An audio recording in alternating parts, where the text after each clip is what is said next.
I'm here. Good morning, gentlemen. Yeah. Did you watch any of the Open yesterday? I actually did not see that as well. So, Rob, it sounds like you might be on an island by yourself this morning. I think I am. Oakmont is tough anyway, and then you had the storm come through. I don't know, maybe an hour delay for the storm. And it was wonderful to see professional golfers, people at the height of their skill level, take 3 shots to get out of the rough. Swing as hard as you can. The ball plops down 4 feet away. Swing again. It plops down 2 feet away. You had grown men throwing clubs, smacking their clubs into the ground. Like, hey, this looks a lot like when I go out golfing. I play just like these guys. And that makes the rest of us feel better when we watch the professionals do that, right? Just the same kind of struggles everybody else has. Exactly. That course is such a challenge on a good day. Throw a storm in there, and, man, it was just, like I said, Joe Ferretti put it to me in a text. He said carnage, and it's just a great word for it. John, let's talk about oil prices. They are looking like they are coming down a little bit this morning, but they certainly did spike on Friday because of the Middle East activity. How much? Middle East, Rob? I don't know what you're talking about. Yeah, there's a couple things went on over there. Maybe you read about it. I don't know. Yeah. A couple people shot at each other. Yeah, a couple people. Hey, but think about it. They've been shooting at each other for many eons in the Middle East. But the however, though, is, and here's what's interesting about this. So when things got started, what's it been now? About 4 days ago, I think Thursday, when some of the military and nuclear production facilities were the initial attack target. But initially, there was we're not going to touch one another's oil production capabilities and so forth. And that lasted for about 24 hours, I think it was. And over the weekend, as I started hearing reports and kind of following what was going on and stuff, I thought, okay, Monday is going to be there's going to be a knee-jerk reaction to everything that's going on, because we saw, as you had mentioned, crude oil prices really spike on Friday. And so I anticipated, okay, that was really before they started then to attack, and there was rhetoric and talk about, we're coming after one another's oil production. As that began to take place over the weekend, we're not actually getting the reaction at the moment that I would have anticipated this morning. Okay, maybe you can explain why, because oil prices spiked about 7% Friday, but they are down a bit more than 1% this morning. Yeah, and here's the only thing that I can speculate is that and again, I'm going way out on the limb, and that you've got people in this show in your studio there are probably more qualified to speak to some of this than I am, just who are more aware of some of the geopolitical kind of things to that region and so forth. Here's my only point, though, is the anticipation that this event, the skirmish, whatever you want to call this, I don't know if it's a full-scale war yet or whatever, may be shorter in duration than what it would be perceived that it could be. And if you stop and think about this, so I actually, beginning last night, started just doing as much, information as I could gather. And a couple of things I think that are significant. If you think about Iran and some of their proxies, Hamas, Hezbollah, they have already been engaged in a number of activities, and their capabilities have been dramatically reduced over the course of the last year and a half or so. Okay? So as a result, I think, and then of course, Iran, when you look at how that event on Thursday with the Israelis attacking facilities, and the fact that that they've been planning this for quite some extended period of time, for the fact that there apparently were a number of resources that had managed to make it inside the country that were actually capable of neutralizing, Iran's response capability to respond to an attack, I think was really surprising to me that they were that successful with that much equipment, that many people already inside Iran trying to neutralize their missile capabilities to respond to that attack. So the only thing that I could speculate is that the perception is Iran is maybe, I'll use a boxing term here, they may be punch drunk, a bit somewhat staggering around the ring, and it may not take much more for this to draw to a close. Now, we'll see, but that's my only speculation as to why I think oil prices might be coming down this morning. Well, we're also seeing Dow, S&P, and NASDAQ futures are all up pretty, well, not significantly, exactly. but happily. I think what we're seeing here is a lot of things geopolitically right in that area. Not everything that you said, plus the fact that Israel now has complete air superiority over Iran. Exactly. They can fly with impunity and bomb whatever they want to bomb, and they continue to do that, which means no troops on the ground. Now you throw in the most likely ally of Iran at a time like this would be Russia, who has problems of its own. In the short term, I do think this is going to be a very limited conflict. Middle East has very long memory. All the players have very long memories. So God only knows what the ramifications are going to be, 4 or 5 years from now. But I think right now this is going to be a one and done. Yeah, I think that's, again, likewise. That's my assessment as how I'm reading things at the moment. Again, you think about it, I think back to shortly after in fact, when I was in high school and shortly after that, with the hostages from the U.S. Embassy from Tehran, and who were released, as I recall, the first day of that Ronald Reagan, the day of his inauguration, if I recall correctly. Correct. During his inaugural speech. Yeah, yes. 400 and some odd days of captivity, a little better than, just shy of a year and a half and stuff. And it's interesting because if you stop and you think about it, for the last, whatever that's been now, 45, 6, 7 years, however long that is, the Iranians have, kind of taken a position. Oh, and of course, again, there's been lots of sanctions and isolationism and trying to strangle them economically, if you will. But, and you have to give some credit, I guess. They have been determined. Again, they have very long memories.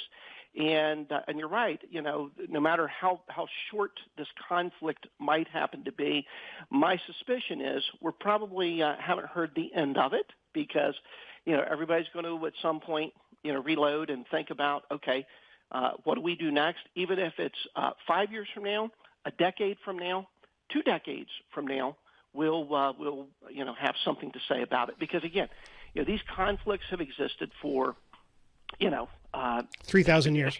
Yes, for thousands of years. Who's counting? Exactly. Well, by the way, before you go, Bill, it was this date, June 16, 1981, when President Reagan awarded the Congressional Gold Medal to Ken Taylor, Canada's former ambassador to Iran, for helping 6 Americans escape from Iran during the hostage crisis of 79 to 81. He was the first foreign citizen to bestow the honor. Yeah, this would be a good time to have David Valenti on because this is exceptionally complex, and David has a way of making complex things seem fairly simple. But we think of the Middle East as one unified group. They're not, in no way. And so as Iran's having some difficulties, other countries in the Middle East, such as Saudi Arabia, Syria, Kuwait, and the like, are not at all unhappy with Iran suffering as they are, because Iran is viewed as the mecca for terrorist activities, and that is making the life difficult for the other Middle East countries. So I don't think you're going to see a lot of some of the other Middle East countries jump into the defense of Iran. They've let Iran's out there on a limb by themselves. They're going to be perfectly happy with that limb sawed off.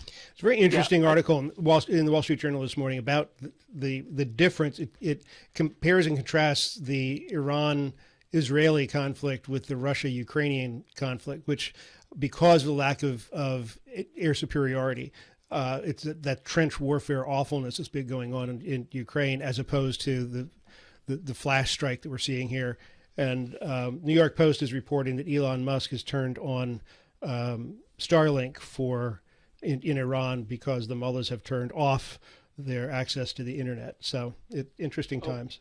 Okay, I had not seen that yet. And think about it. That's interesting because, to me, again, the most telling thing out of all of this is how successful the Israelis were to execute this event, their endeavor, from the inside.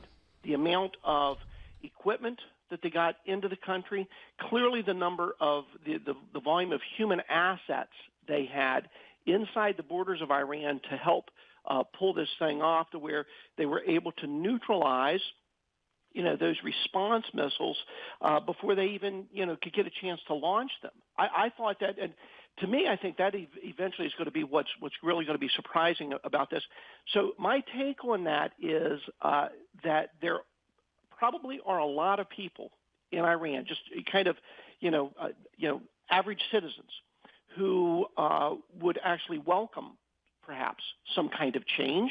And, now that they have access to, with Starlink, to news from outside, the borders of their country, that very well may mean you may have some kind of a regime change coming in the near future. We'll see. John Everson, our guest here on the program from Ameriprise Financial and the Mirius Group of Financial Advisors on Winchester Avenue in Martinsburg. In the grand scheme of things, John, let's talk about the price of oil and its effect on the economy and the markets. My first exposure to oil issues was 1973, and I think the three of us in this room probably remember that pretty vividly. Again, the next time was 1979. It was my first job where I had taxes taken out of a paycheck to work at a gas station. We had gas lines. We had odd, even rationing of gasoline, and you probably remember 73 and 79. The economy was not great, right?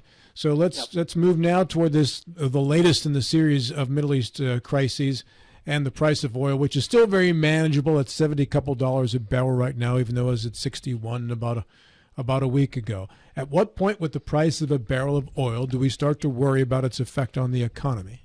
Yeah, great question. And I don't know that I'm going to give you a dollar value to that, but I will give you some context for that. If you stop and you think about it, and again, I know that there are a lot of people who want to discount and are trying to move economies away from its dependence on oil. Okay, now I have no problem with alternative energy sources and things of that nature, but when you stop and you look at all of the products that are petroleum derived, it is significant. It's extremely significant. And if you stop and you think about it, obviously oil is the lifeblood of an economy. And I don't care where that economy is, in what part of the world, without that, nothing happens. And so it is really critical when you stop and you think about it, as I like to refer to this, to me, something that is significant is what is the price of a gallon of diesel fuel? Because if you stop and you think about it, everything that we consume from a societal point of view as an economy, again, I don't care what part of the world you're in, everything we consume travels on the back of a truck at some point in its economic lifespan. Every product does. And so as a result, having a petroleum that is reasonably affordable is critical, because without that, everything else becomes perhaps unattainable, because, it's simply many people get priced out of just basic goods and services.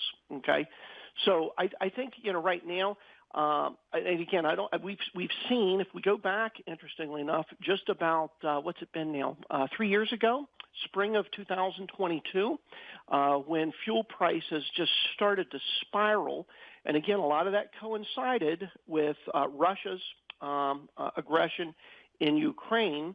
And of course, all of a sudden, Russia's oil is not necessarily available to the world markets, and that puts a lot of strain and pressure onto other suppliers. Now, what I think could be very significant with this event is, if you stop and you think about it, and again, Admiral Stubblefield is way more qualified to make a comment about this than what I am, because I've never been in the Persian Gulf, never been in the Gulf of Oman, and so forth. However, the Strait of Hormuz, when you look at that narrow passageway where a very large portion of oil tankers have to go through. It is bordered entirely on, I guess, what would that be, the eastern side of that strait by Iran. Now, what are their capabilities to disrupt and shut down that international cargo traffic, particularly the oil tankers that have to move through there? That potentially, for a period of time, could have some bearing on what we see and sort of the response we get as we move forward here for the next few weeks. You know, Iran tried to do that, 10 years or so ago, and their Navy was absolutely destroyed by not only the U.S., but allies, but also with contributions from some of the other countries in that area. So I doubt if Iran tries that again, because they lost their Navy. That's a great. In fact, this is really interesting. At that time, just a couple of years ago, I actually had a nephew who was a U.S. Marine who was on an amphibious assault ship in the Persian Gulf, and that's the reason why they were there, was so that potentially Marines could be, in effect, helicoptered onto some of these, the decks of some of these ships to offer assistance with passage through the Strait of Hormuz. And so it was a very interesting window of time. And you're right, that was the threat, because they were beginning to harass a lot of that commercial cargo traffic. And all of a sudden, you know, you're right, they sort of changed their tune quickly. And I think now they may be, now, but again, you got to remember this, you know, desperate people do desperate things. And right now, I don't think they're operating from a position of strength. Yeah, again, I go back to the comment I made earlier. Right now, I think as a military, they are punch drunk.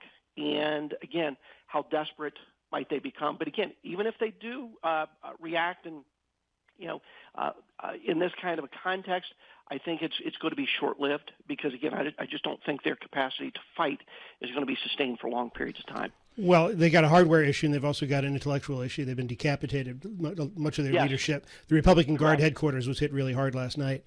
Hey, I want to shift gears, if that's okay, over to tariffs.